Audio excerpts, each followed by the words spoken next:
What's going on, good people? Your boy E-Buck in the building. How's everybody doing today? Hopefully you're doing a lot better than me. We'll talk about it in a second. In the meanwhile, before we get into that, let me introduce, of course, the man with the master plan, the man that's going to have to carry a good part of the show today. He ain't got no problem because he the guru.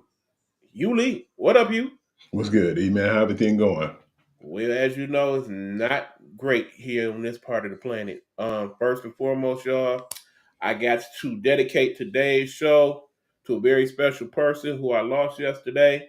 This one is for my cousin Alvin, who was more like an uncle to me, truthfully, when I think about it, because he was around during some difficult times in my life, and we didn't have a lot of great discussions, but the ones we did have, they was very meaningful to me, and they will definitely be something that I think about as we now have to help him join the ancestors. So again, this is for my cousin Alvin. Hopefully, Guru, you don't have no problem with me dedicating that to my cousin. Not at all. All right. Then also some good news. We also want to get a happy belated birthday to a very important person here in the network. It was Coach V's birthday yesterday. 61 years young. So happy belated, Coach V. Happy birthday, Coach. Absolutely. As you know, he got some things going. Hopefully, we can get him on sometime soon, one of the shows to talk about it. But in the meanwhile, I need to take my mind off of some of this crazy. Keep in mind, I'm also getting over the flu, y'all. So my voice sound a little different. Forgive me. I'm gonna do my best to thug it on through. But in the meanwhile, we're gonna turn it over to the man with the plan. Let me go on and hit the room for us here. Hold on. Wait a minute. Wait a minute. That didn't go right. Hold on. Wait, we got you. Let's see.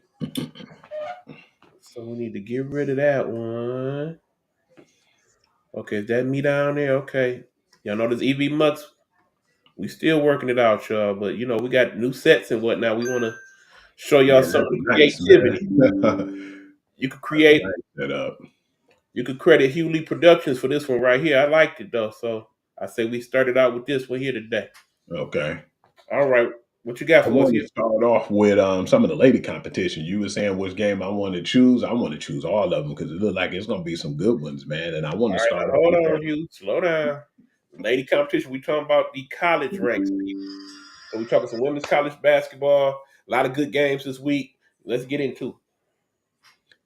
Before you said that, I was about to say we was about to get into some good old women's college sports, the basketball, which has been basically the pillar of college right now since the college football is not on. I want to start off with the Tuesday game, that happened on February the 1st, man, West Virginia and Baylor. Well, I don't really have too much to say about that. I mean, Baylor not quite the same since Melky left, but still a very good women's program. If you like basketball, then I think you will definitely get into watching West Virginia play. They are a very defensive minded team. They are very team constructed concept. So you're not gonna get no big time ballers on that squad, but you're gonna get them like a whole bunch of little nets trying to get at you. They play. They play every team. They play hard, They real hard. remind me of like the Wisconsin version of football in college. They're Right. like a Or real going gritty back a few team. years on the men's side, Texas Tech. You remember them and how Yeah, they were defensive. pretty hard nosed team. But the one I like is right before Valentine's Day, man. We got a really good doubleheader. Number three Texas, who took down South Carolina just recently at number 8 Kentucky. All right. Now before we go to that one, we got to go back to that game last week. That was a damn good game, Hugh. It was. Understand Texas. It's hard to say that they underrated, but it's just in this year where you got a lot of really, really good teams. They're a really good team, and they do got a couple very good players on there. But the X factor in that game, that kid, Old Acre, man, talk about that girl. Man, I was disappointed because they kind of couldn't stop that one right there, man. She was just on the she just ran wild. She went rough side and did whatever she wanted to do. But you got to respect that though, man, because it's like when you look at them play, man, which is I'm talking about South Carolina, my biggest issue is sometimes I just didn't really feel like they were aggressive enough, man. Because remember at the beginning, around halftime, I thought that it was over because they was getting beat pretty bad by that time. I like to appreciate the fact that they did, get back in the game. They took that, haymaker that happened, and they just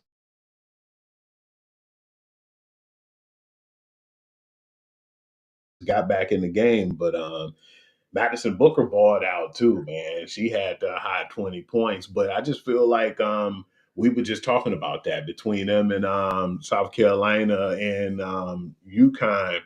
It just seemed like sometimes they get to the point where they'll be on, and if they're on, they on, but if they're off, they're off. And then just at the last couple of minutes of that game where they possibly could have had a chance to win and close out, they just couldn't get it together, man. And unfortunately, what hurts the game nowadays, too, to me, is sometimes I just feel like people try to shoot too many threes, man. And if you don't hit them threes, man, and I was pissed when they was doing that. I said, if you don't hit them threes, man, the game can get out of hand. And they didn't lose by much, but they lost by enough because they was trying to do too much and they was trying to hit the big shots after hitting the shots that was available.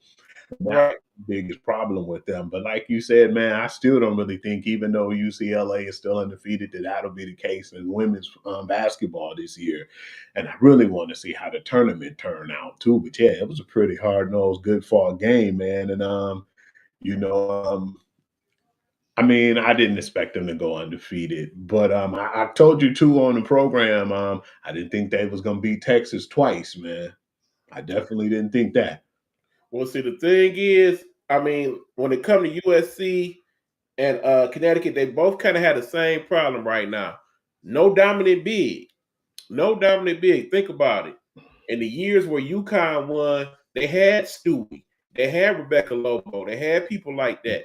In the years that South Carolina won, they had Asia Wilson, they had Cardoza, they had Aaliyah Boston.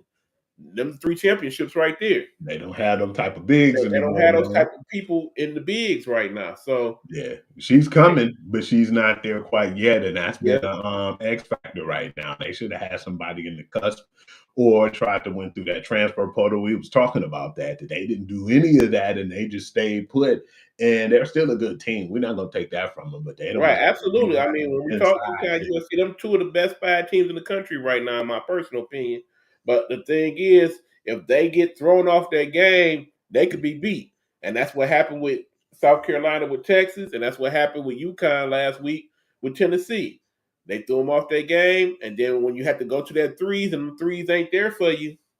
Not to mention on the UConn side of it, Paige, she just don't want to be that. Aggressive. I've seen It's it so crazy many because times. I mean, you could tell it seemed like whenever she feel like it, she could take over a game, but it just ain't in her nature to do Yeah, I don't understand. He like the UFC game, they was all in that game. They could have won that game if she was more aggressive, and she just really didn't want it. to do that. I honestly feel like if she was more aggressive and the AZ Flood actually was healthy during that game, that would have been a different game. Love to see them run that back in the tourney, but in the meanwhile, some of the other games, what you got, Hugh? UCLA and USC, this is the game we've been talking about for a while. This This is one, I tomorrow's think matchup, and most doubtly one of the best three games you're gonna see this season. I actually think USC can get this one, man. And it's at USC too. You got Kiki and you have my homegirl Juju. They got all these hood names, man, but they ballers, man. And I really still feel like that's gonna be a good one, man. And they're gonna give UCLA everything they can handle. Like I said before, I'd be surprised if they come out of this on top. It's going to be a good battle, but at the same time, you got to give UCLA their credit. But like you said, I don't really feel like nobody's going to go undefeated this year. Yeah, I definitely feel like this game at USC is going to be one of the bigger games too. They got so much in common, and then that rivalry there too, man. That's what's going to make it hit a Right. little I bit. mean, because here's the thing: under normal circumstances, it would matter where the game was at USC. But keep in mind, USC, UCLA, just like Eastern and Michigan, real close to each other. So it's pretty much a home game for both teams if you really think Hmm. about it. So You that's still not going to really have the a same factor. volume. The thing is, that's one of the highest uh, grossing games this year in terms of getting a ticket. So it's gonna be some celebrities in the house. That's definitely gonna play a factor. Also, you gotta keep in mind, these teams know each other well. Former Pac-10, now Big Ten.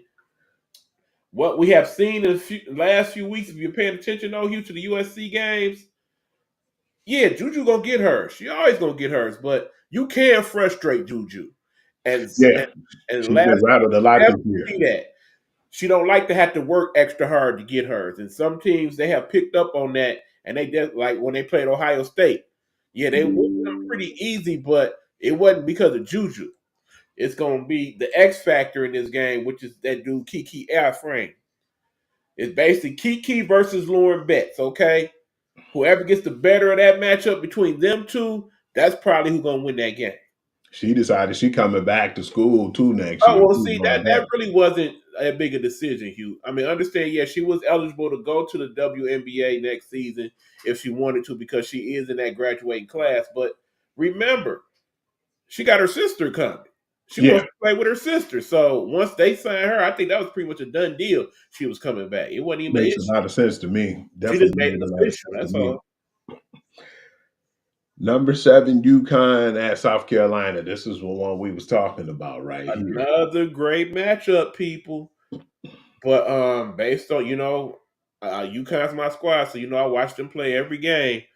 The Big East is nothing for them. They pretty much have dump truck everybody in their league with no problem. They're not even on a SEC or Big Ten level of play when it comes to those types of teams.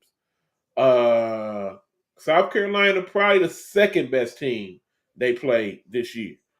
I still got to give a slight nod to Notre Dame because Yeah, yeah, but they that all being said, around. I love my squad, but I'd be very, very surprised if they beat South Carolina. I'd be even more surprised if this game is close. I I was not just only about to expect the say team that. to lose, but I think they may lose by double digits, particularly I, if they play like they did against Tennessee. I think it's gonna be closer than what you think, I hope even. so. But I don't think it's gonna really be like no super I mean, the blowout. only It's way gonna be that I really know close. that happens is if the mega powers, which is basically Sarah Strong and your girl Paige, and of course that kid. Them three decide that tonight I'm not gonna let us lose. Whoever score gonna score.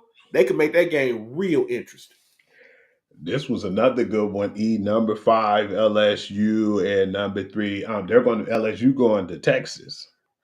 I really am looking forward to that game because, like I said, I like how Texas play at LSU. They're a very scrappy squad. Okay, when you got Big Foe doing her thing, and man, let me tell you about this kid Williams. Okay, Williams for LSU.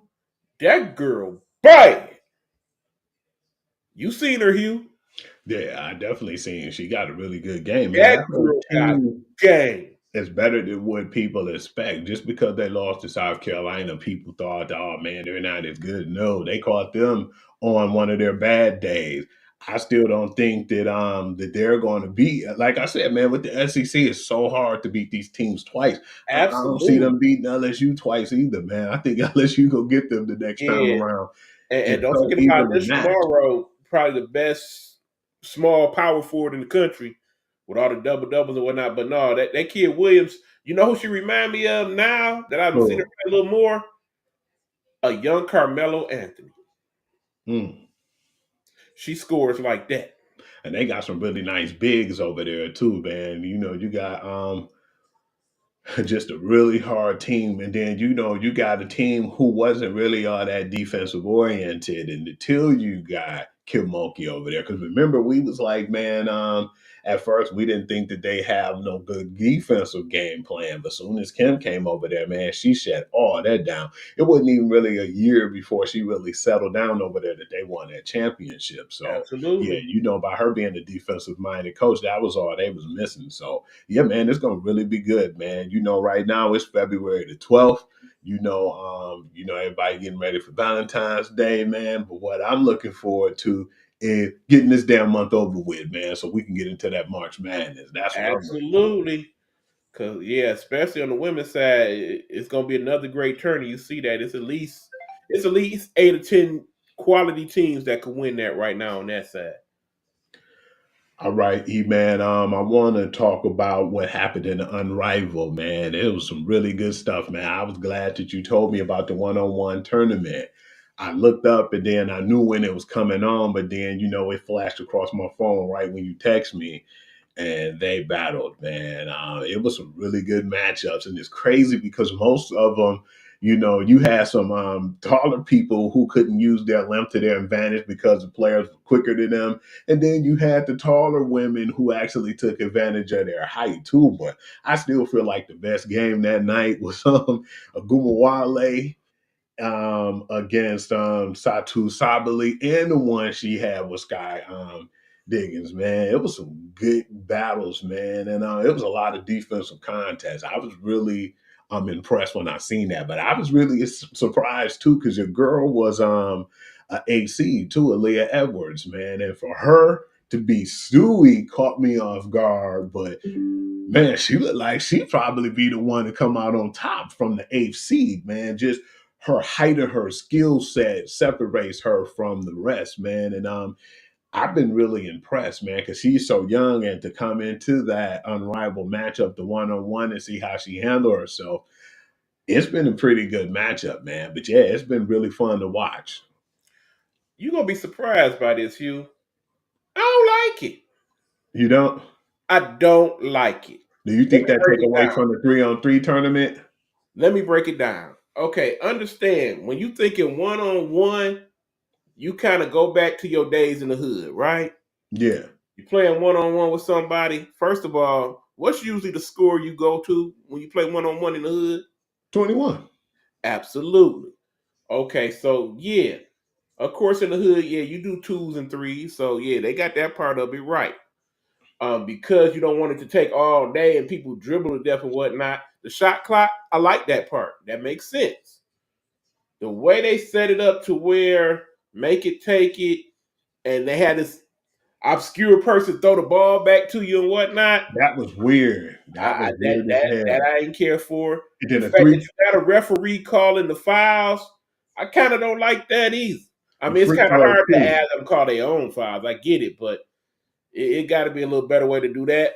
The score up to 11, I hate that part of it more than At least anything. make it to 15. Because in the hood, if we At had like a least lot of people 15. waiting, if you had a lot of people waiting in the hood, man, and they were on the sideline, we wouldn't do the 21, man. Or if it was one-on-one. For the most part, with the teams, we did it up to 15, but they could at least made it up to 15 in that standpoint. But I didn't like the free throws being 2 points neither, man. And then the one when she I got, don't like the free throw part of it at all. remember the one part when the girl got fouled, Courtney got fouled at the 3-point line, and that one shot was 3 points. Like, damn, you can't shoot the 3 shots? I Right. didn't too much care for that neither. It's some stuff they need to clean Right. up. I mean, I understand they trying to set it up in a way to where it is fair for both the bigs and the littles, but I mean, think about it. In the ideal world, if they did that the correct way, no way in hell Stewie losing to Aaliyah And Edwards. that's the I'm thing. sorry. I like the No concept. disrespect to Aaliyah Edwards, but come on now. Mhm.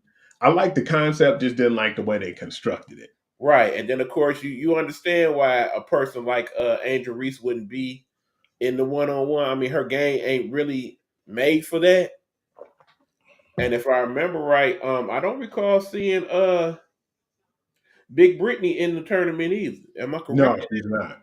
And it seemed like okay, it would make sense for her to be in it because to a degree she would have an unfair advantage because at 6'9", she is clearly the biggest person in the league. You just back their ass down and get your ball hung on.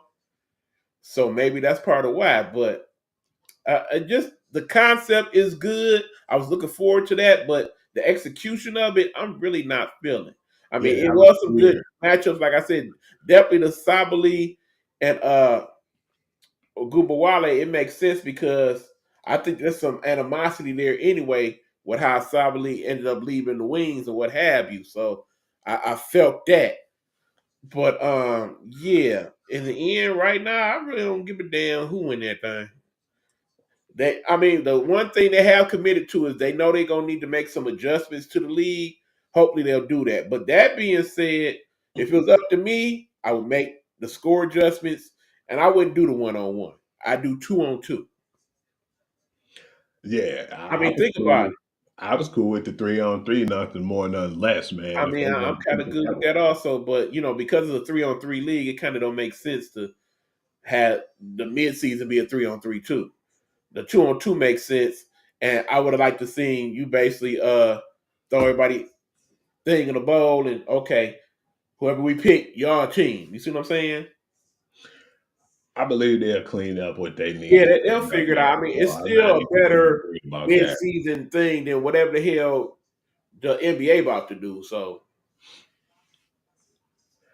I want to go into now what's going on with the Los Angeles Lakers. What surprised me was the trade with Mark Williams didn't go through because they said that he failed his physical, and that basically made that trade void. So now you have Dalton Connect and Cam Reddish coming back to LA, and then Mark Williams supposed to go back to the Hornets, and they wanted to dispute that right now, and they wanted to challenge what they were saying, what was wrong with his physical. But the sad part about it now, on top of that, Dalton Connect was saying that he wanted to get a buyout from the Los Angeles Lakers because he feeling some kind of way now from them doing that trade and him not really knowing about it. It was so many secret trades because, like, remember with the whole Luca trade, the Jazz was part of helping teams, but they had no idea that that was about to go on.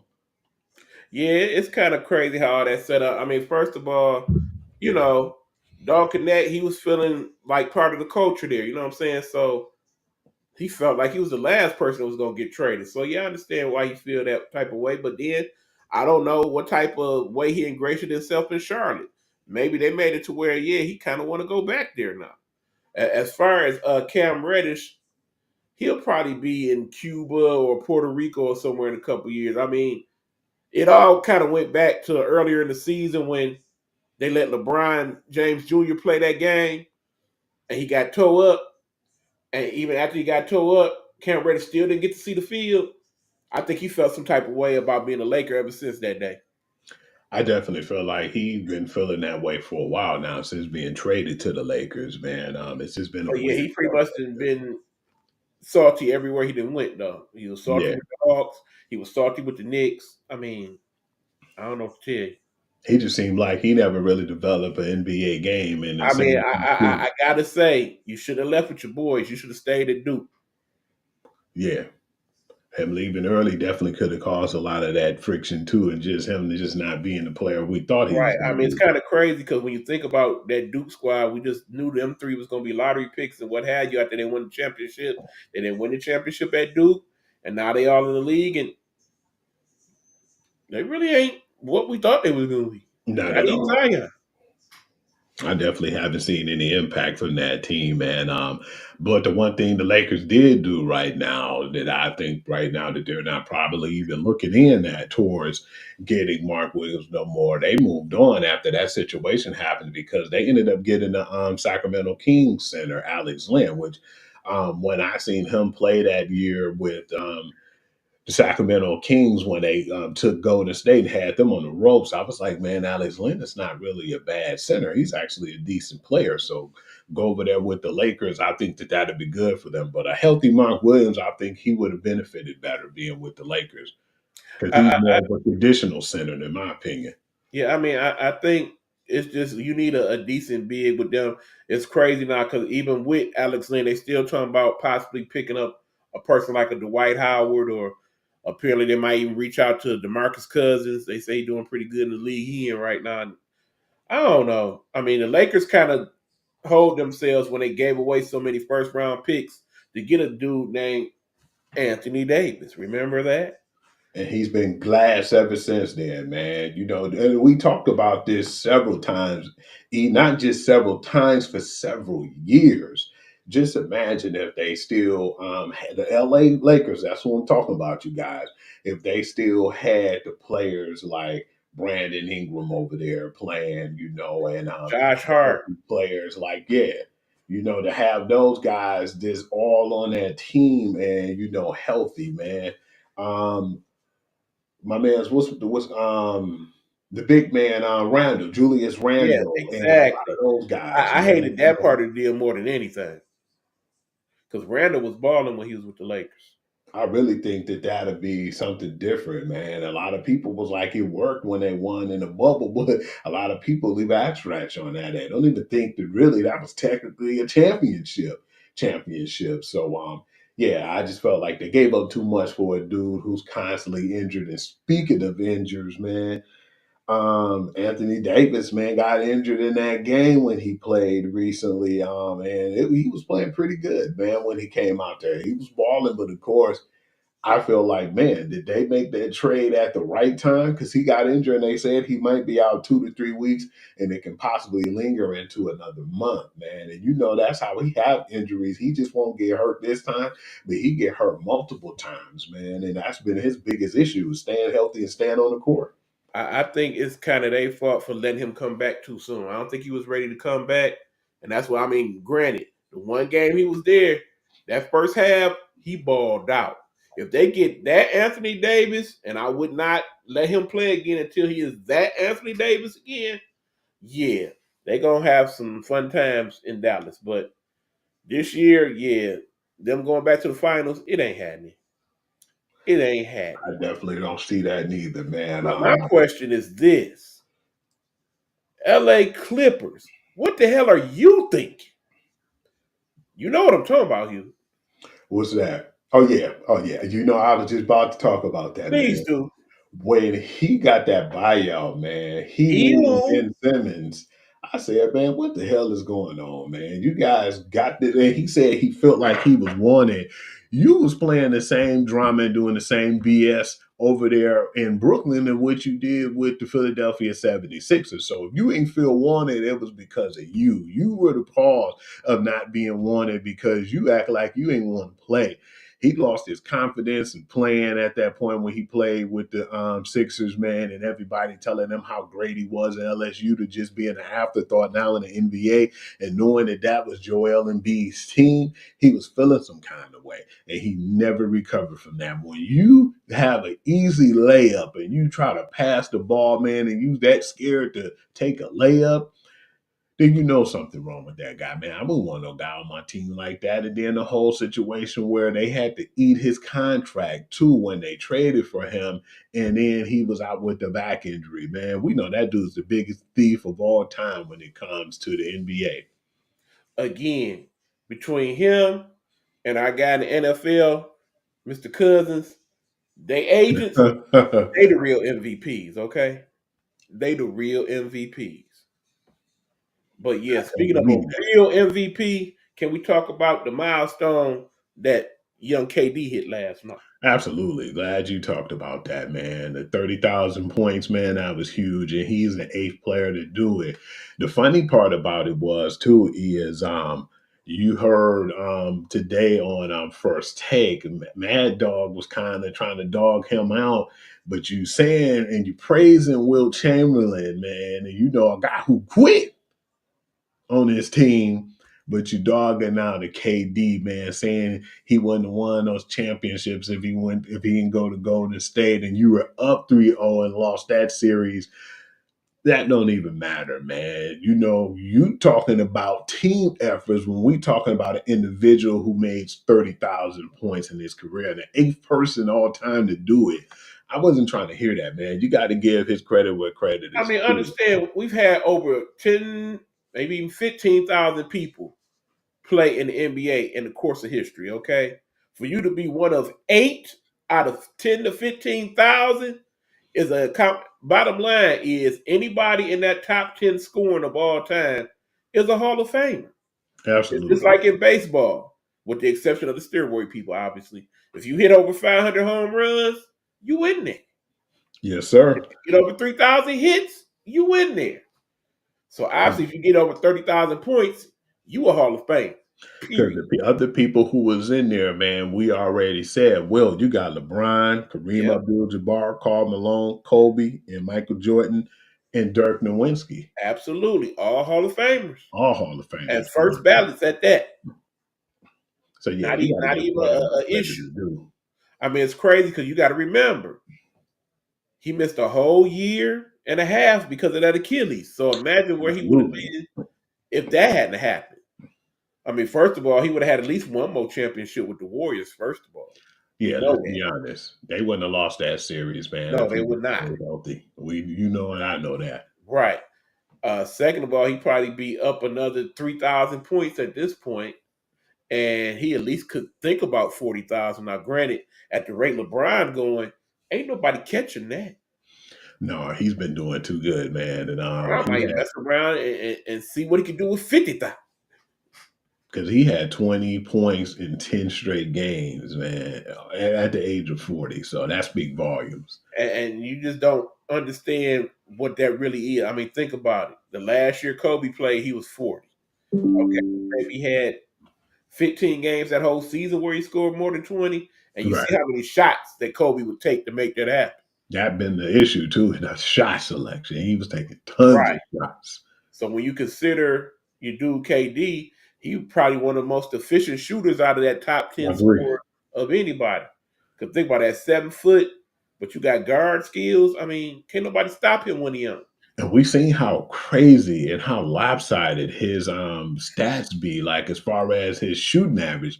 That dude to be 15 to 20 or 15 to 18, man. You know, I've Nine never from seen nine nothing from the like free that. throw line. I mean, think about And how many big men we've seen over the years can barely brick the doggone free throw, let alone hit it. You know, people like him and Embiid, they're exceptions in terms of hey, big people. man, you leave Shaq out of this, man. You said brick your free throws, man. Hey, well, I ain't want to put that shoe on him, but that big ass size 22 fit, wear it. Hmm. I want to get But yeah, into. we definitely got to give that dude KD a little bit more Oh respect. yeah, they I definitely mean, need to you give know, him because credit where credit's due. Stephen A. ain't even his favorite person, and vice versa. But even Stephen A. had to give him his respect today. And it was, they had to lay the ground for that man. Absolutely. I want to know, now, are you ready for us to talk about what we're really supposed to talk about right now? That big game. All right, we will get to the big game, but I did get an update. Apparently, sometime before the end of the week, we will find out if the White Mamba is going to call it a career or not. That, of course, would Okay. be Diana Taurasi. So the assumption is she's going to play one more year with Phoenix. So that just makes this year's free agency that much more interesting. I definitely want to see what's going on with her too, because that's what we was waiting on. Because we like, okay, Phoenix made all these moves. Are they considering doing these moves because Right. they think she gonna leave, or will she come back? But of course, there's another offer for her on the table. Apparently, if she is not going to go back and play, ESPN wants to offer her a full time gig, which comes as no surprise. Either way, she gonna be winning, man. So that's good thing to hear too, because we all like Diana and what she did for the sport. But I'm Right. interested to I see know what she's we're a gonna great do. player, but she's good at talking the sport too. So I would be all right with it either way. I mean, Yeah. remember, she is the WNBA's all time leading scorer, for God's sake, and all time 3-point shooter as well. So yeah, I'm definitely interested in seeing what my girl gonna do, man. I'm gonna definitely keep my eye out and watch, because there's been a lot of stuff still going under, the radar. Some good trades and things that's been going on in the WNBA, and they really stepping their game up, man.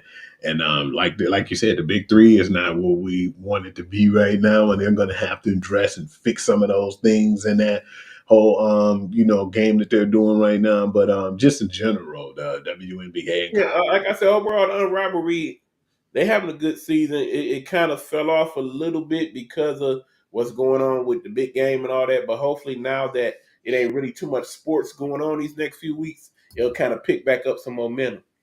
I want to ask you too, before we even get into that, E man, what are your thoughts on checking out the XFL, UFL, whatever they're gonna call it this year? I'm so glad you asked me that because I was going to ask you the same. I'm thinking it's going to be better this league. I mean, keep in mind, if you're a Detroit fan and you feel some type of way about our Lions not quite making it, remember, we had a pretty good UFL team last year that did make the playoffs, and they almost messed around and beat the eventual champions, the Stallions. I can't see the Stallions win again this year. I think that would actually be bad for that league if they basically just run shop again like they did last year. They definitely Yeah. need a different winner in that league. And I hope that this year they actually have all the teams play in their home stadium as opposed to just certain teams getting the home games. I kind of don't like that for them. That was weird. Yes, so I think it's still the same teams, no new teams, but I am thinking that I want to see it and want to see what type of players they get. Are they gonna get more of the kind of I was in the league, but now I'm not? Or are they gonna get more of the okay, I wasn't quite good enough to make the league, but I'm gonna see what I can do here. Because they get some guys a chance too, man. Absolutely. We don't have a Euro League and none of the stuff we used to have, but then we know that league now is a developmental league for the NFL, and they don't even sugarcoat it. But they brought a lot of good product, man, and we appreciate them more than anything from having Jay Bailey here in Detroit. So yeah, man, it's a Hey, lot like of good I things said, to I get mean, from the there. day I saw that kid kick, I told you, Hugh, I was one of the first people to tell you, do not let that dude lead a building. And thank goodness they didn't, because he definitely was a very key part to what we did last year. And he Yeah, I'm looking forward to watching it. one thing I usually don't talk about, I used to enjoy it as a football fan because football will be off as I don't mess with the combine, man, like that. I know I'll be getting ready to talk about other things like going into the draft and the draft, and how that's set up. I think this one of the weakest drafts, as far as some of the talent after the third quarterback, but we'll definitely get into that when we could. But Yeah. yeah, let's get into that big game right now, E. Okay, now before that, let me throw another little quick one in there. Hey, stop Somebody, stalling, man. Stop yeah, I'm stalling. stalling a little bit, but yeah, somebody mentioned this to me. Apparently, WWE we going with. They are considering making WrestleMania after next year a 3-day event as opposed to the 2-day it is now. Are we doing too much with this thing or what? Yes, yes, indeed. 2 days is too much for me, man. 3 days is that's crazy. I I don't mean, think we but should they, take they three make the days. money. That's the crazy part about it. They done went from one night to 2 nights for that and SummerSlam, and both of them already sold out Yeah, completely. but the good part about it is though, like if you couldn't get it that first night and go there with tickets, you could go that second night. But how does it go? If I have a ticket, can I go to all three or do I gotta just be at one? I think they do have a grouping ticket where not only do because keep in mind wherever they do WrestleMania, the following night they also do Raw. So I think the way that works is if you get a ticket to WrestleMania, you automatically get to go to Raw the next night. So I think they got it that way, and also they got where you could do all 3 nights. But what I really like, and more people are adapting this, by the way, they have to where outside of the stadium they have in a separate venue where you can go and buy all your merchandise. I like the Yeah. fact that because it seemed like people like Beyonce and Tay Tay picked up on that and started coming into towns and having that set up for them separately from the show venue. I think that's just a very smart thing to do. Yeah, because I remember going to like wrestling events and wanting to get some T-shirts or what have you, memorabilia for my nephew, myself, and just in general, people who wanted to go, who gave me the money, who couldn't make it. And yeah, man, it gets really crowded and it's cluttered. Yeah, it's not a good feel, man. It's Right. So it's kind of good because not only do they have that there, but they also had like the little signings and all that stuff going on there as well. So whoever's doing the marketing for WWE, you got to give them credit. Absolutely. Whoever doing their marketing, and it's crazy too because it seems like the ratings and everything just skyrocketed as of late, man. And I'm not trying to blame the fact that we feel like Vince McMahon is older now and he wasn't caught up with the times, but you got to give credit where credit is due, man. Not only Triple H, but Stephanie has damn good eye for the business. Right. Not to mention they're doing an excellent job also using social media platforms to kind of help expand it as well. I mean, you basically can go on your TikTok or your YouTube and type in WWE and you get the top 10 and basically a little resume of every match and all that good stuff. So it's just smart. But yeah, we will stall no further. Let's take this quick commercial break and then we got to break down the big game, all aspects. I got to eat a little humble pie, y'all. I know. Yeah, you've been looking forward to this, you son of a. Okay, we'll be back. This is the Guru Sports Session. That's that dude, the Guru. I'm Ebook. When we come back, we talking big game and Yeah, I didn't call this one right, y'all. We know. Hold on. Here we go. Hello, hello, hello. It's another glorious day, my tea sippers, and you know what time it is. I hope you have all of your comforts together because it's time to dish tea. And your dish tea, darlings, with Big Meat. Can't wait. It's time to dish tea with Big Meat. It's time to dish tea with Big Meat. It's time to dish tea with Big Meat. It's time to dish tea with Big Meat. Hold up.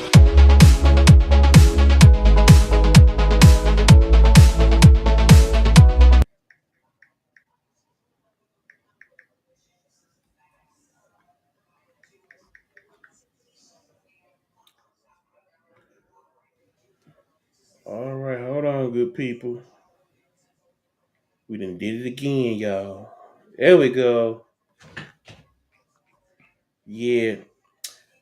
New discussion, so new scene. Again, if y'all liking some of these scenes that's being created, credit that dude right there. Hugh Lee, he been working on some things. It's like, yeah, I got a few scenes for you. And then I get all this email like, dang, man, what you been doing? You got your creativity on, I see. But yeah, I like Appreciate this it, one man. also, so definitely want to do that. And you see how to change the ticker this week, man? Yeah, that's dope, man. I Yeah, it's a appreciate lot, that, lot, man. lot easier to read this week, y'all. I apologize to a couple people that talked to me about that, but hopefully y'all can read it so you can get your proper follow on, and you see You how to know, slow it down a little bit, so you got time to write it down and whatnot. I've been getting more comfortable with EV Mugs too, man. But I see. I got the loop around it now. You remember when I was telling you I got the loophole around that now, so we don't even got to worry about that, man. We keep it the way we got it because that loophole would be able to intertwine and help me with everything. If you notice, you've seen the real still regardless on everything, on all the platforms. So yeah, I got that taken care of. So Yeah, yeah, like I said, basically for all our fellow people on the platforms and whatnot, I definitely say y'all should consider the switch. I like what you're still doing over there on the previous platform that is the StreamYard, but I think you'll like the EV Mux if y'all need some help figuring it out or whatnot. I know pretty good, and we're gonna stay on Hugh because since he got time to do it, watch them videos, Hugh. In a couple weeks, I expect you to know how to do this as well as me, if not better than me. Okay, I definitely been help focusing me, on. help us. You feel me? I But just like the crisp look too, man. The yeah, crisp look and just it is. creativity, man. It makes everything look so much more professional. I agree. It is a beautiful thing. But that being said, good people, we are ready to talk about the big game. Big game 59. We're not calling this official name because again, we don't want to get flipped. Um, you know, they kind of pick and choose who they do that to, but it is what it I is. got flipped. I got flipped on one of those. Like everything went through, but when I said that, I slipped and said it maybe twice, and it was only twice, and they still flipped me. So yeah, be careful using that You know what name. I'm saying? Crazy. Remember, if you don't have permission to use the official title, don't do so. NFL don't play about their money. But anyway, big game 59. Okay. Yes, Hugh. I was wrong, okay? I understand that for some people, they love when E-Buck is wrong, okay? They can't wait for me to eat the humble pie because more times than not, I'm not. More times than not, I get it right. You know this. You do know this. But on this one, I was very wrong. Lord knows I didn't expect to be as wrong as I was, though. Break it down, you.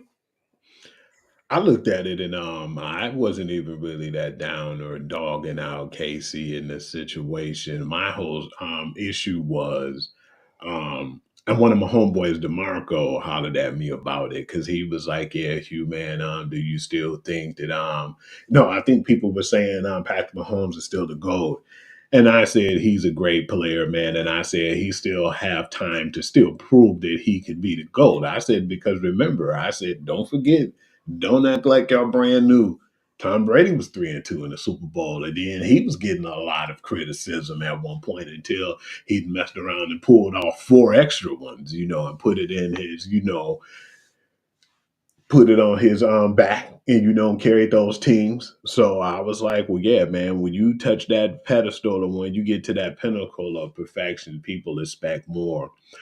You can Right. blame Think some of the about it. stuff Great on him. quarterbacks have tried and failed. I Think just about the feel great like John Elway. Did he not go to 6 Super Bowls himself and only won 2? mhm, I mean, I'm just saying. where he messed up at is when the play wasn't there, man. I didn't want Patrick Mahomes to play hero ball. He did it a few times and it cost him on like those 2 picks that he had. But at the same time, man, you can blame him for some of it, but you got to blame Andy Reid for not making adjustments. I mean, that's definitely the case as we get further in the game. First of all, what happened to the running game? They Yeah, they how did many not times they have run the a ball? Like running game. 3, maybe 4 times. That was a mistake, first of all. Second of all, yeah, there was the hero ball moments, but then, like for example, the second pick six, that really wasn't completely his fault. That was just a good play on Cooper DeJean, man. Which I mean, think about it. When basically his left tackle got backed into him, he threw the ball, but yeah, that's what threw off the throw to where it went. Where it agreed. went. The first one, he just straight up threw it to that person. Yeah, but It you know almost what? looked like You know what made me mad about that though, E? Who do we want in the draft? Who got that pick six? now. You know, I was gonna mention that. I was You know, I pissed. wanted that dude Cooper DeJean. I Yeah. basically wanted him and Terry Arnold, and we could have had both of them. Should We have had both. had both of them, man. And no disrespect to Ennis Rickenstraw, but that dude couldn't even stay on the field, man. Cooper DeJean is a difference maker. And Absolutely. he proved that point, and then a lot of people didn't realize Saquon was basically a difference maker without even really running the ball like that. Once he started to catch the ball out the backfield, that gave Jalen Hurts a chance to run the ball. But I don't know if I sent it to you or not, when everybody was dissing Jalen Hurts and was talking about they didn't think that he was that guy. And it was just good for him, too. Like I said, I wasn't really tripping out on Kansas City, man. I mean, to go to 3 Super Bowls back to back to back, that's an accomplishment. Right. Remember, no team has ever done that. So, in of itself, they got to be a little proud about The that. issue was that O line basically showed its true colors. They always made bad decisions this year. But what's my man's name? Jawan Taylor and all those guys. Besides Joe Tooney, them Yeah. guys didn't really step up like they should. But you can't really put a lot of weight on them too because we had a lot of older guys on that Kansas City O line, and then now they got these rookies that they were putting in and trying to mix and help out. Keep them protected. But yeah, I think they could have did a better job of that too as well. But at the same time, it's something we missing there, man. And there's a skeleton in the room, but we didn't bring up, man. We got to give credit where credit is due. That Philadelphia defense, man, they never blitzed him. They just came off the ball and they were sacking him without even blitzing. They seen the holes in that old line like Swiss cheese, Mhm. and they just kept going with it, man. I mean, think about it. The 2 Super Bowls now that Mahomes has lost, that has been the reason. The offensive line was trash that day. They picked the wrong day, man, and that's why when I was heard about us losing, yeah, we picked the wrong day to play the way we did. But yeah, look at all the injuries we had. But Right, and, when you and, look and at let, that, let me say this, y'all. I know y'all Lions fans. Some of y'all still hurt, but we wasn't beating that Eagles team no way, y'all. I'm gonna be honest with yeah, you. we were saying if we beat Washington, we wasn't gonna beat that Eagles team. People was like, "Well, man, it should have been Detroit here." When they was watching Super Bowl, I'm like, Yeah, "Man, you out of your mind, man." uh, I don't think nobody could top that and then with defense. our defensive line the way it was, that wasn't gonna happen in the Super Bowl. Nah, they would have ran on through us, man. Whether it been Saquon or Jalen Hurts, man. But I just give them credit, man. The good game plan they had, and I think Kellen Moore basically gave what he can get out of Jalen Hurts, man. He wasn't trying to make him do stuff he wasn't. He threw the ball when he needed to, and he ran the ball when he needed to, man. He basically didn't have none of his, or said that he have weaknesses and try to work on his strengths and weaknesses. He just tried to work with Jalen and get the best out of him. And that's what I appreciated from Kellen Moore because, like I said, man, with the rushing that they did, because that wasn't really a part of his game like that. The rushing with Saquon Barkley, that was a strength. And then on top of that, they used the run game to help them out when they needed. Because remember, a lot of times this year, Saquon Barkley didn't probably do good that first half, but they'll keep running with him until they can actually get the run game going. And that's something I don't think Kellen Moore was patient with before in the past. And now it did him some justice, man, because right after the Super Bowl, it wasn't even really a day after they already have him over there with the New Orleans Saints, and he's getting his personnel together. So I really want to see what's going to go down now. But yeah, man, I think it was a really good year for the Eagles, man. The first Super Bowl that they lost, it was a close one. And this time they just basically found a way, man. You know, when that play happened, when it was 3-2, 3rd and 2, and they threw the bomb to Devontae Smith, I said, okay, man, that might be it. Even though they still didn't quit and they battled through that. And, you know, that takes a lot, man, because, you know, you've seen them on the sideline and they looked rattled. And I think that when Chris Jones seen DeAndre Hopkins miss that pass, which he normally don't miss passes, man, he catch crazy catches and just miss something of that nature. You could see that the fight was starting to get out of them, but they didn't quit and they kept going in that game. And then they still tried to stay in and try to make it a game, but it was just too little too late. It was 3 minutes left, man, and they was pouring the Gatorade on Nick Sirianni. I mean, it's crazy because KC caught himself making the game up to a degree, I guess. But when all was said and done, it was a shellacking. It really was. I gotta be honest though. Well, two things. One, first and foremost, remember one of the first things we did on the preview show for NFL was talk about the coaches that was on the hot seat. You had that dude Sirianni on the hot seat. Yes, I did. Because if he had another lackluster year like he did last year, he would have been gone. You already know what saved his job right now. And that's what I was looking at. And I was saying, man, these two dudes saved his job. The job that Vic Fangio did on that defense and the offense of Kellen Moore, man. They got a lot of the stuff or the opportunities and a lot of the pressure off of Nick Sirianni. They put it in Kellen Moore's hand, and then the defense was in Vic Fangio's hand. So All right, that bailed him out. let's say this. So now he's a Super Bowl champion. How many extra years you think he bought himself with this? And not too many. I still think it may be a year or two, because remember that happened with Doug Peterson. He won the Super Bowl 2 years later. He was gone. So Absolutely. yeah, I don't really feel like it gives him a lot. You better pray that Vic Fangio stays there, and at the same time, he better get somebody who's a strong replacement for Kellen Moore as well. I think with the way that team is built, they'll be fine, but they definitely need someone who has a good game plan on offense. All right, hold on, good people. I still feel like it's gonna be tough, man. Teams need to look at them, and that's what I think they need to look at, that blueprint, man. And the one thing that left a bad taste in my mouth too is a lot of people always talking about it. We could have got Jalen Carter, you know, in that draft. You know, we didn't, and it was like I really wanted them to focus on, you know, even if we didn't get it in the draft, maybe somebody in free agency, like get a good pass rusher too as well. But that's what you see, that they didn't even need a pass rush with the Philadelphia Eagles. That front was so ferocious, it just blew up that O line that they didn't have a chance. Patrick Mahomes was running for his life most of the whole game. But then, like I said, man, I still feel like it was some adjustments that should have been made, and especially around the halftime. After the halftime, I said, okay, they're going to try to make adjustments, and they will make adjustments. But no, it was the same thing. It like I said, you would have thought that Andy Reid, being Andy Reid, would have been a lot better prepared for all scenarios. He was not.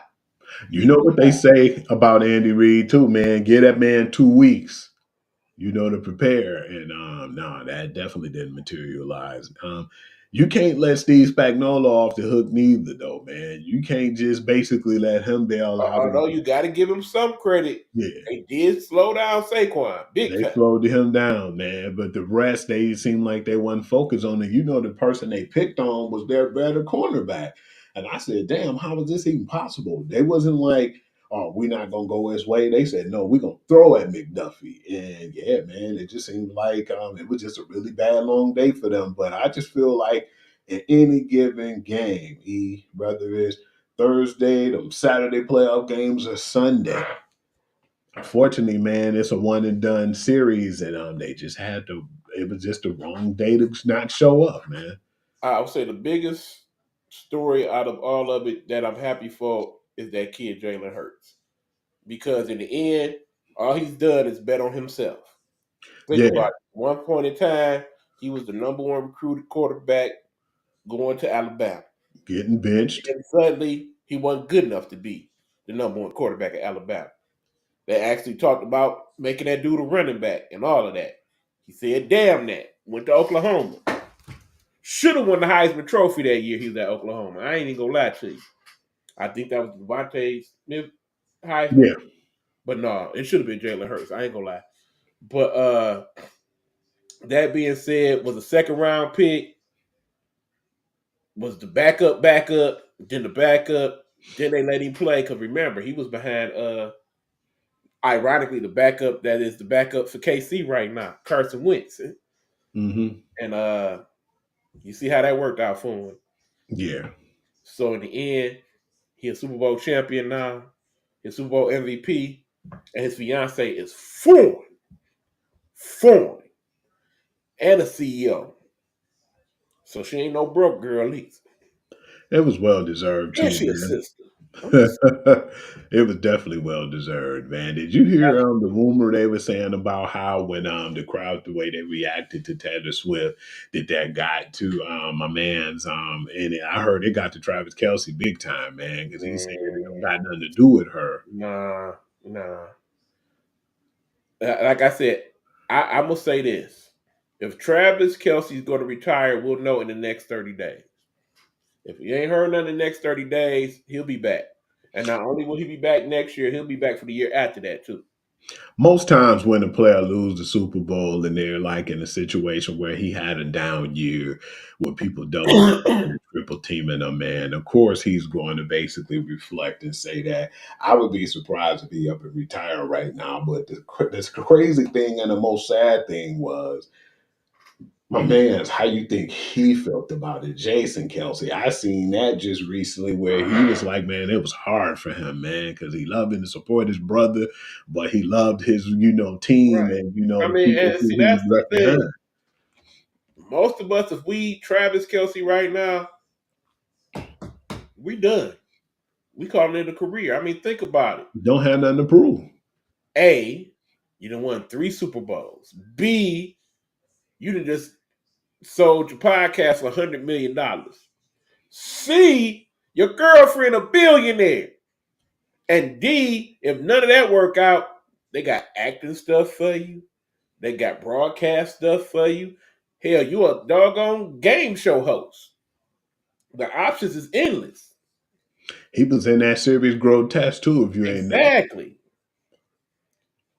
So, hell, they talk about him maybe being in a Marvel movie. So, the options is there. It depends. Do you have it in you to play it and keep it going? That's all. Question E, how do you feel about what Stephen A was saying when he was saying he right now can't really be in the GOAT conversation because how bad he lost the 2 Super Bowls that he lost, and on top of that saying that now Joe Montana should be back in the conversation. Joe Montana should have never been out of the conversation, first of all. If you consider Michael Jordan the GOAT, and main reason why most people consider him the GOAT is because he went to 6 finals and he never lost one. Joe Montana went to 4 Super Bowls. He won 4 Super Bowls, okay? Based on that, hell, you may even argue you could throw damn Terry Bradshaw in that argument. He did win 4 Super Bowls, y'all know. But anyway, when all is said and done, Patrick Mahomes is 29 years old. Dude got a good decade left in him. You know what I'm saying? If that dude win 2 more Super Bowls, he right there as far as I'm concerned. Especially if he come right back and win 2 more Super Bowls. Back to back twice. Yeah, I can't even argue with it at that point. He right there with Tom. And I don't even think he had to win 7 like Tom to be the GOAT. I say he could do 5, he could do 6, depending on how it go down. You see what I'm saying? Especially if he do it in these Giving next. him that GOAT title, though, I would have to disagree strongly, Of E, course, of course, because of course you do. you got to look at them blowouts, E. You definitely got to look at how the two teams that he played, he just got blew out, and his quarterback rating, how bad it was, I versus understand that, time only but losing again, by 3 point I'm average. always gonna be a little bit mad at Tom for the fact that y'all was undefeated and you lost to them Giants. I always gonna feel some type of way about that particular Super Oh Bowl. yeah, that definitely left a stain in And me I too. kind of feel some type of way about the fact that you had to come back from Oblivica to win one of the other Super Bowls. Yeah, I definitely wasn't feeling that one, man. Going 18-1 that season, I'd rather them won the Super Bowl and go That one 18. hurt. That Yeah, hurt my but, soul and my pockets that I year. still feel like my man's is young, and I'm not even worried about that, man. It's just Yeah, the I mean, way bottom line, right they just now, gonna have it's to just do one of some the top 10 quarterbacks of all time right they're now. gonna have to do some stuff on the O line, and they're gonna have to focus on a lot of that stuff. And they will. Um, I just feel like when this happened, man, nobody expected them to get whipped like that. But you got to look at too, man.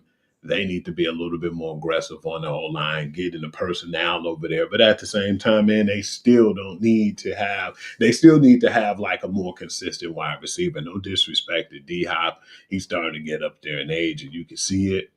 I mean, you didn't have my man's Hollywood Brown most of the year. He's constantly injured, man. But if you could Right. I keep mean, like Xavier I said, I Worthy, think D Hop works better for them once they get Rasheed Rice back.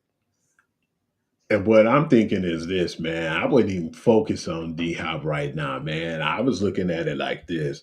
Just imagine if they had Rasheed Rice, Xavier Worthy, and Cooper Cup comes over there. I wouldn't even look at DeAndre Hopkins' way You because kind of one of don't them need teams D is Hop going when to you got grab him. Cooper Kupp. I ain't gonna lie.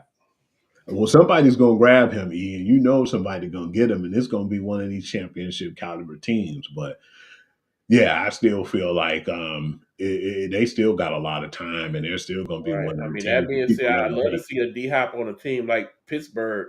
They definitely could use a veteran presence in that wide receiver room.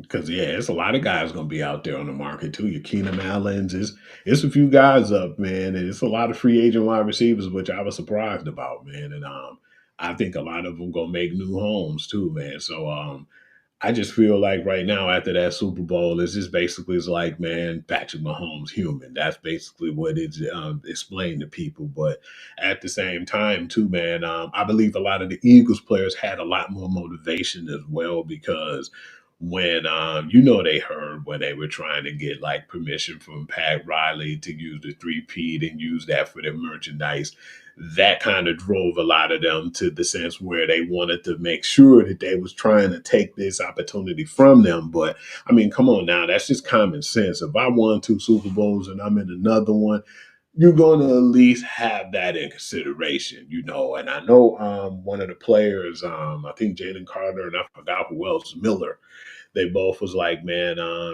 they did it like right after they won the game against the Bills, and it was 2 weeks before they even played us. They didn't even play us yet, and they looked past us, and that was a bad ordeal. And that's what a lot of the players were saying, and that's what they said they got their motivation from that Super Bowl win.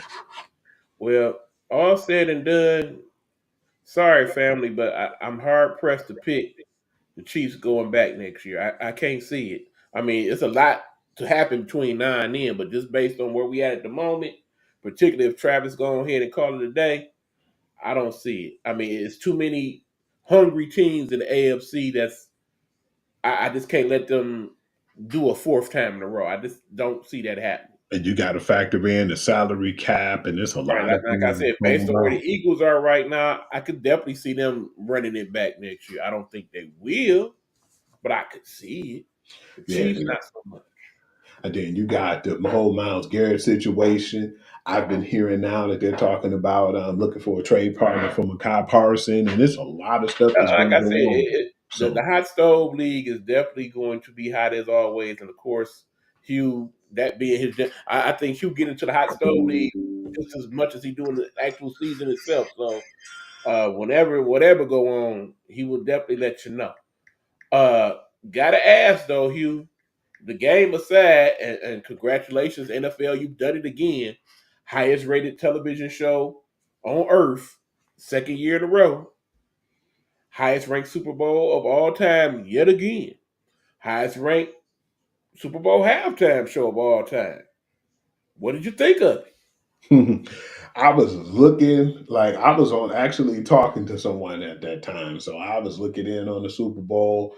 And I looked in at the halftime, but I wasn't 100% watching it like that, man. For what it was worth, I know he was trying to send a message, but I wasn't even really paying him no attention like that, honestly. It was basically put together nicely though, man. But yeah, I lied to you if I was saying I was all in and watching what he was talking about. You lied. You said you was gonna watch for Yeah, it was on there, but I wasn't really listening, paying attention to what he was saying though. Shady Guru. Anyway, yeah, that being said, it wasn't my favorite. I ain't gonna lie. It had its moments, obviously.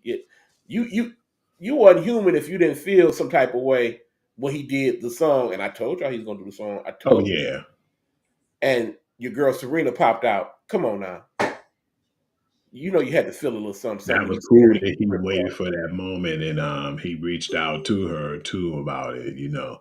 And seeing SZA on there too, I definitely seen her when she performed. SZA was looking good. So yeah, I Serena definitely was looking saw good. that, but That really, man. really like all in on that, you know. And you know, I was tripping out too because I was talking to my nephew at the time of the whole situation, and he know how deep and how in depth I get on certain things, and I said, you know what, Ian, I know we've talked about this, man, and I don't know if I text you about that. I think we did. I said, man, we as the Detroit Lions need to look at the blueprint that what the Eagles did. I said because they didn't do a lot of splashy free agents, man. What did they do? They did everything that they did through the draft.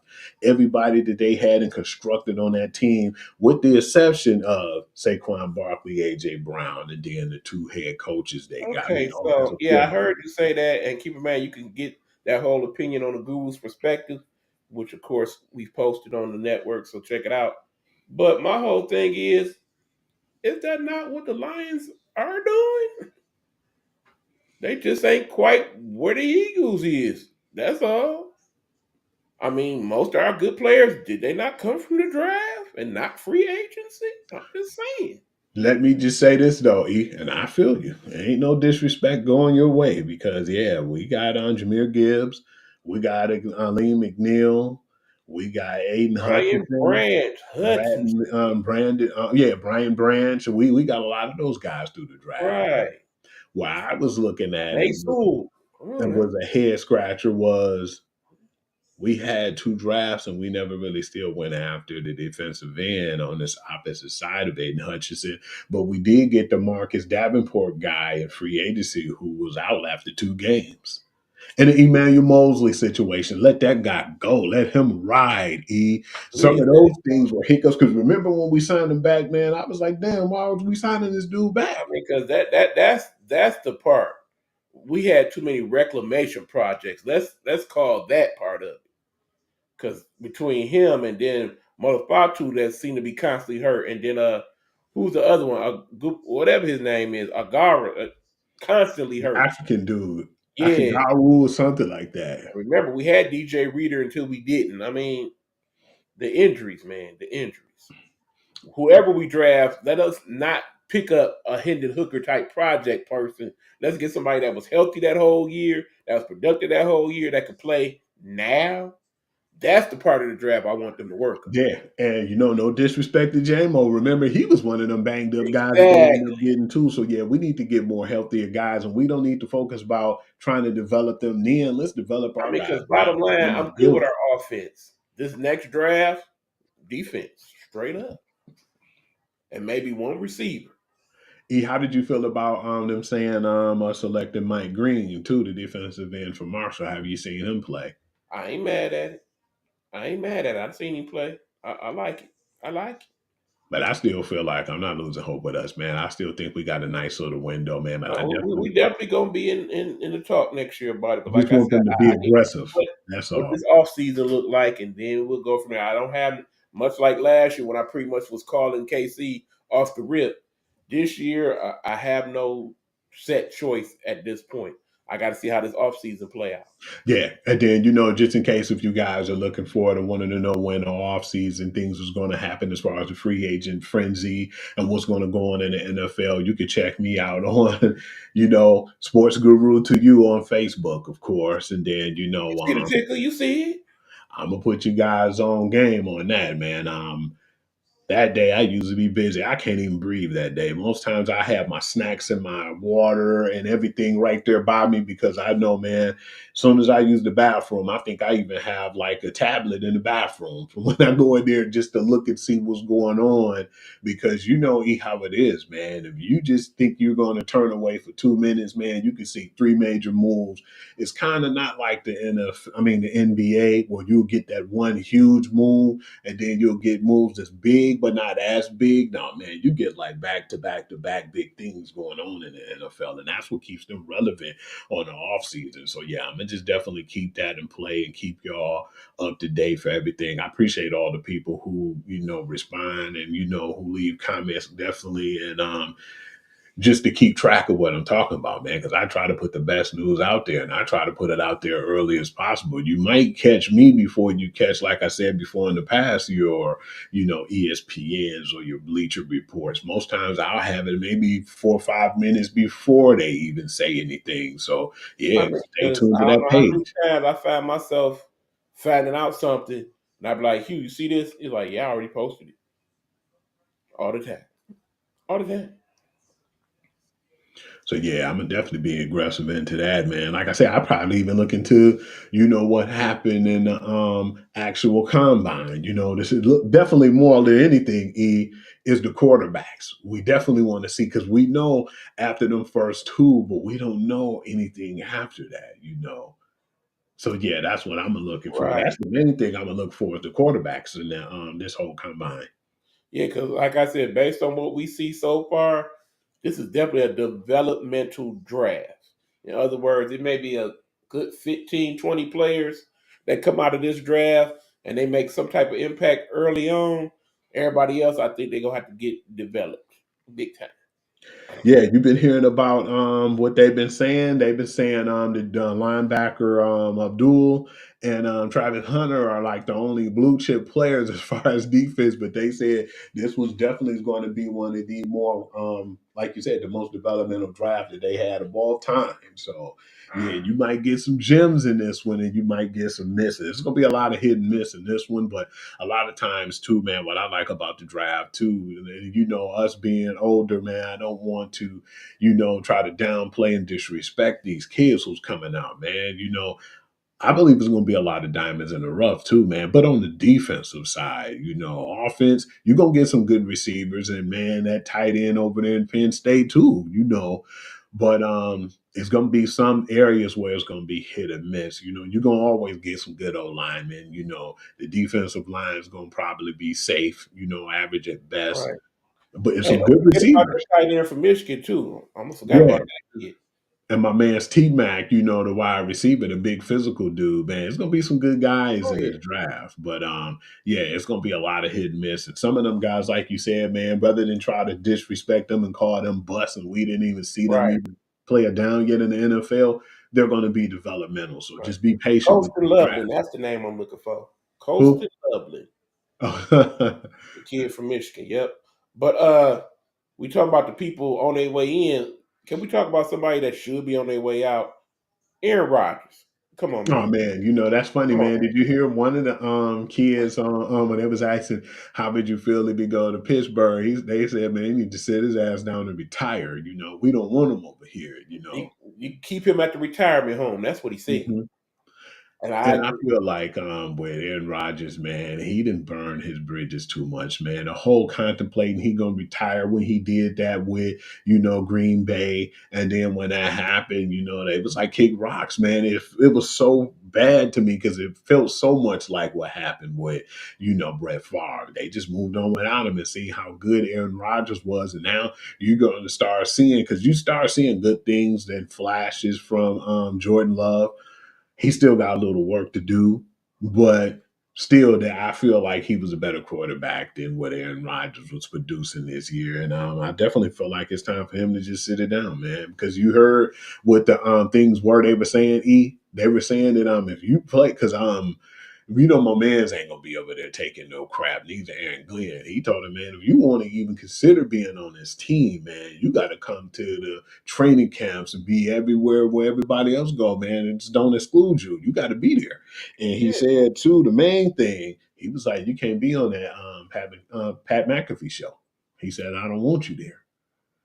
Well, see, if that's what the case was, then that was just his convenient way of getting rid of him anyway. I don't think he wanted him there regardless of that conversation. Mm-hmm. I mean, think about where he came from, okay? Yeah. He tried to build a culture over there. Dan Campbell would never. He would never. He wouldn't even be remotely entertained if Aaron Rodgers, basically, Jared Goff was like Aaron Rodgers. No way in hell. So, yeah, that being said, again, I don't feel bad for Aaron Rodgers. He done made over $300 million in the league. Hell, some people consider him for acting jobs. Crazy as that sound. Remember, at one point, he was being considered to be a vice presidential candidate. So that's how highly he is thought of by some folks. And of course, Pat McAfee being his boy, it's a cheer right next to Pat for him when he read. And I thought you was about to say at I first. could see that fool being on first take with them. I could see that happen. Yeah, I could see him and Skip Bayless doing a show. Again, the possibility is endless. I think Dan Orlovsky's done with the show, isn't he? From what I've seen. I'm not sure about that. Yeah, check and look, man, because it looked like he was saying his goodbyes today. Okay, I have to check into that. But it's a possibility out there. And remember, they're not done with broadcasting. He may just be done with them. They remember do people a lot. So remember, people were calling and considering him the one of the ghosts too in the game at one point. That being Aaron Rodgers, not Dan Orlovsky. But yeah, I hear you.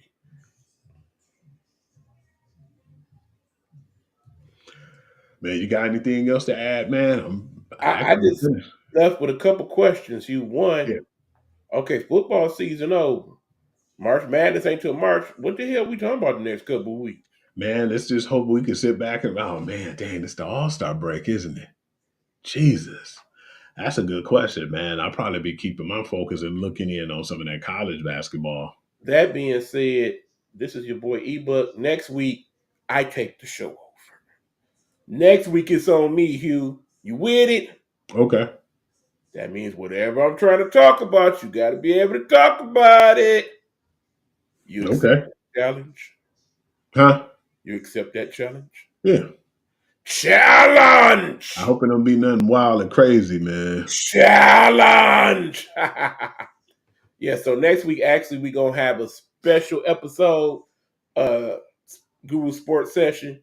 I do have a topic that actually he was going to want to talk about because we was going to talk about it. We're going to give you our end of the year report cards for the NFL. We're going to talk about that next week.